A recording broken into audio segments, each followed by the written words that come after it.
है। सैटेलाइट से आप किसी प्लैनेट को देखना चाहते हो तो कैसे दिखेगा वो यहाँ पे मैं आपको दिखाने वाली हूँ। तो सबसे पहले हम देखते हैं सन की फोटो, सूरज कैसा दिखता है। ओके, सो किसी को सूरज पे जाना है, किसी को सन पे जाना है यहाँ पे? नहीं, क्यों नहीं जाना है? कोई प्रॉब्लम है क्या सन में? क्या प्रॉब्लम है? फायर बहुत गर्म है। आपको पता है सन इतना गर्म है कि हम अर्थ पे आपने वो टेम्परेचर महसूस भी नहीं किया होगा। तो बहुत गर्म होता है हमारा सन। 6000 डिग्री सेल्सियस का टेम्परेचर उसके आउटर सरफेस पे रहता है, जो बहुत हाई होता है, और उतने हाई टेम्परेचर में इंसान नहीं रह पाएगा। इसके बाद ये फोटो देखते हैं, ये तो आपने देखी होगी। इस फोटो को कहीं पे देखा है किसी ने? मून। देखिए एक और फोटो मैं आपको दिखाती हूँ। क्या ये वाला फोटो आपने कहीं पे देखा है? मून। तो हमारे अर्थ के पास तो एक ही मून है। रात में हमें कितने मून दिखते हैं स्काई में? एक ही दिखता है। तो ये जो है आपके सामने अभी, ये है मून। तो पहला वाला क्या था फिर? तो पहला वाला जो है मून के जैसे दिखने वाला सबसे पहला प्लैनेट है हमारा, जिसे हम कहते हैं मर्क्यूरी। ओके, ये मून के जैसे दिखता है लेकिन ये मून नहीं है, ये मर्क्यूरी है। और आपको पता है जब प्लैनेट्स रेस लगाते हैं सन के आसपास तो सबसे फर्स्ट कौन आता है वो रेस में? मर्क्यूरी आता है। मर्क्यूरी अपनी रेस मतलब सन के आसपास जो जब वो घूमता है वो रेस कंप्लीट करता है 88 डेज में। वो ही रेस हमारा अर्थ भी भागता है। आपको पता है वो कितने डेज में कंप्लीट करता है वो रेस? एक साल में। हमारा एक साल कितने डेज का होता है? 365 डेज का। तो 365 डेज अर्थ लगाता है सन के आसपास चक्कर कंप्लीट करने में। मर्क्यूरी खाली 88 डेज में वो रेस कंप्लीट करता है। उसके बाद आते हैं वीनस के ऊपर। सबसे गर्म प्लैनेट है ये पूरी सोलर सिस्टम का। इतना गर्म है कि यहाँ पे भी कोई नहीं जा पाएगा। उसका टेम्परेचर बहुत हाई होता है और सबसे ब्राइटेस्ट है ये। अभी विंटर के टाइम में अगर आप 6 साढ़े 6 बजे के बाद स्काई में देखेंगे तो आपको सबसे पहले वीनस दिखता है। चमकीले तारे की तरह दिखता है रात के स्काई में। बहुत ब्राइट होता है ये, और जब ये घूमता है तो ये उल्टा घूमता है। तो कैसे पता चलता है हमें? यहाँ सुबह आपको सनराइज कौन सी डायरेक्शन से दिखता है अर्थ के ऊपर? ईस्ट से। क्योंकि हमारी अर्थ एक तरीके से घूमती है। अगर कोई ऑब्जेक्ट उसके उल्टे घूमेगा, उल्टे तरीके से घूमेगा, तो वहां पे सनराइज वेस्ट से होती है। तो वीनस पे वैसा ही होता है। वीनस पे सनराइज वेस्ट से होती है। उसके बाद हमारी अर्थ पे आते हैं। तो ये देखिए, ये जो आपके सामने है इमेज अर्थ की, ये ली गई थी 2001 में। इन 2001 हमारी अर्थ ऐसी दिखती थी जब सैटेलाइट से देखा गया था। लेकिन आज 2022 में हमारी अर्थ काफी अलग दिखती है।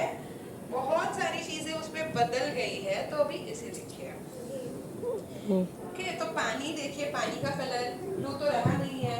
और एक चीज जो बदल गई है वो है ग्रीन कलर। आपको ट्रीज देखिए, बहुत सारे, बहुत कम हो गए। अगर आप ध्यान से देखोगे तो ग्रीन कलर बहुत कम हो चुका है।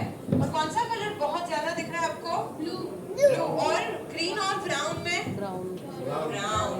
मतलब क्या हुआ कि ट्रीज इतने सारे कट गए हैं कि अभी खाली जमीन बची है, खाली लैंड बच गया है हमारे अर्थ के ऊपर, जो बहुत प्रॉब्लमैटिक है हमारे लिए।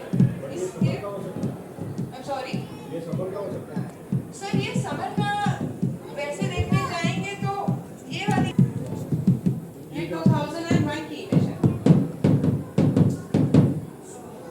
इसके बाद हम आते हैं मून के ऊपर। जब आप मून पर देखते हो रात को, क्या आपको एवरी डे सेम दिखता है? पूरा फुल सर्कल नहीं, कभी आधा दिखेगा, कभी पूरा दिखेगा, कभी एकदम छोटा सा हिस्सा दिखेगा। उसे हम फेजेस कहते हैं मून के। तो ये वही दिखा रहा है। धीरे धीरे वो फोटो बड़ी छोटी होती आपको दिखेगी यहाँ पे।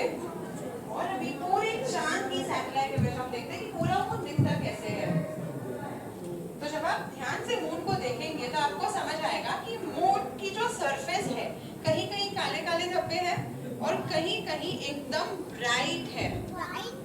आपको पता है अर्थ से जब आप मून को देखते हैं रात को, फुल मून देखा है? पूर्णिमा का चांद हम जिसे बोलते हैं। एक्चुअली फुल मून नहीं होता, वो मून की एक पूरी साइड होती है। जहाँ पे भी आप बैठे, आपको सामने एक सर्कल दिख रहा है, उस सर्कल के ऊपर जो चीजें हैं वो आपको दिख रही है। बट वहीं पे बैठ के क्या आप बता सकते हो कि मून की दूसरी साइड कैसी दिखती होगी? कौन से कलर की होगी? कितने क्रेटर्स होंगे? वैसे ही अर्थ से आपको एक पूरी साइड दिखती है, ना कि पूरा का पूरा नीली चांद। इसके बाद हम अर्थ के ऊपर जो पानी है उसके ऊपर आते हैं। अर्थ के ऊपर टोटल 71% पानी है, तो ये है वो टोटल 71% पानी। क्या हम सारा पानी इस्तेमाल कर सकते हैं? Not possible. बहुत सारा पानी खारा या सॉल्टी होता है, उसको हटा देते हैं। उसको जब हम हटा देंगे तो आपको अभी एक ब्लू लाइन दिख रही है, डार्क ब्लू कलर की, उतना पानी है फ्रेश, मतलब जिसको हम इस्तेमाल कर सकते हैं। उसमें से भी थोड़ा पानी जो है बर्फ बन चुका है, जिसे हम ग्लेशियर आइस कैप्स के नाम से जानते हैं, तो उसको भी हटाएंगे। तो ये जो ब्लू लाइन आपको दिख रही है वो लिक्विड पानी है अर्थ के ऊपर, जो इस्तेमाल किया जा सकता है। जैसे नदियों में जो पानी बहता है, हमारे घर में जो आता है, जो फार्मिंग में फैक्ट्रीज में यूज होता है, वो इतना ही पानी है पूरी धरती के लिए। उसके बाद हम आते हैं रेड प्लैनेट के ऊपर, जिसे हम कहते हैं मार्स। किसी को पता है ये लाल कलर का क्यों दिखता है हमें? यस, बताएंगे आप? देखिए, मार्स की जो सॉइल है उसमें बहुत सारा आयरन होता है, लोहा, आयरन ऑक्साइड। जैसे कोई भी चीज को अगर जंग लग गया है, रस्ट लग गई है, तो यही कलर की वो चीज हो जाती है। वैसे ही मार्स की सॉइल में भी बहुत सारा आयरन होने की वजह से ये पूरा आपको ब्राउनिश कलर का दिखता है। ये जो मैं आपको अभी दिखा रही हूँ वो है उसका नॉर्थ पोल। तो उसके नॉर्थ पोल पे और उसके साउथ पोल पे, ये है उसका साउथ पोल पे थोड़ा कम बर्फ है, ये दोनों पोल्स पे है बर्फ। अभी घर में जब हम बर्फ जमाते हैं तो जनरली हम किससे जमाते हैं? पानी से। बट ये जो आइस है, ये आइस वाटर की नहीं है। उसके सरफेस के ऊपर जो आइस है वो कार्बन डाइऑक्साइड गैस वाली आइस, जिसे हम ड्राई आइस कहते हैं। अगर कभी आपने आइसक्रीम पार्सल किया हो तो आइसक्रीम के साथ एक बर्फ का डब्बा देते हैं। उस बर्फ के डब्बे के अंदर की बर्फ जो होती है वो कार्बन डाइऑक्साइड की जनरली बनाई जाती है, जिसे हम ड्राई आइस कहते हैं। वही बर्फ इसके पोल्स के ऊपर है, और इसके ऊपर है एक बहुत बड़ा माउंटेन, तो वो हम देखते हैं। ओके, सो आपके सामने आपको 3 डॉट्स दिख रहे होंगे और उसी के नीचे एक बड़ा सा माउंटेन जैसा कुछ दिख रहा होगा, बड़ा सा सर्कल। वो जो है, वो जो माउंटेन का नाम है ओलंपस। उसकी खासियत ये है, उसकी हाइट जो जमीन से ऊपर 27 किलोमीटर के आसपास है, 27 किलोमीटर के आसपास उसकी हाइट है। माउंट एवरेस्ट की हाइट अगर आपको पता हो, वो भी 8 से 9 किलोमीटर के बीच आती है। तो ये उससे भी 3 टाइम्स ऊंचा है, जो मार्स के ऊपर हमने देखा है। उसके बाद हम देखते हैं सबसे बड़े प्लैनेट जुपिटर को। यस, ये जो प्लैनेट है जुपिटर, उसकी बहुत सारी चीजें हैं। तो मैं आपको 3-4 चीजें बताऊंगी। पहले तो देखेंगे, अगर आप ध्यान से देखें तो कुछ ना कुछ इसके ऊपर घूमते हुए आपको दिख रहा है। ये जो है उसके ऊपर की गैस है, हाइड्रोजन और हीलियम। बहुत सारी गैस इस प्लैनेट के ऊपर है, और बिल्कुल जमीन नहीं है इसके ऊपर, जैसे कुछ भी रॉकी सरफेस नहीं है। तो कोई अगर यहाँ जाना चाहे तो भी नहीं जा पाएगा, क्योंकि चलने के लिए आपको जगह ही नहीं मिलेगी, कोई सरफेस ही नहीं मिलेगी। इसलिए पूरा प्लैनेट एक गैस का गोला है। इतना बड़ा है कि एक जुपिटर के अंदर आप अप्रोक्सीमेटली 1300 धरती को समा सकते हैं। एक अप्रोक्सीमेशन आपकी इमेजिनेशन के लिए कि साइज में वो कितना बड़ा है। और अभी इसके ऊपर है एक तूफान, तो बहुत सारे तूफान है, उसमें से ये जो तूफान है आपको एक आंख की तरह दिखेगा, लाइक एन आई मूविंग।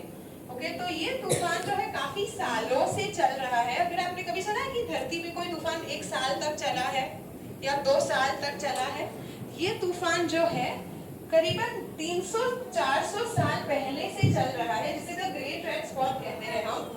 और अभी वो जाके थोड़ा कम हो रहा है, उसके बावजूद भी इसके अंदर एक धरती समा सकती है। उसकी साइज उतनी बड़ी है। ये तूफान की आपको जो आंख की तरह दिख रहा है ना, खाली उसकी साइज। तो जुपिटर बहुत बड़ा प्लैनेट है, उसकी ग्रेविटी काफी ज्यादा है।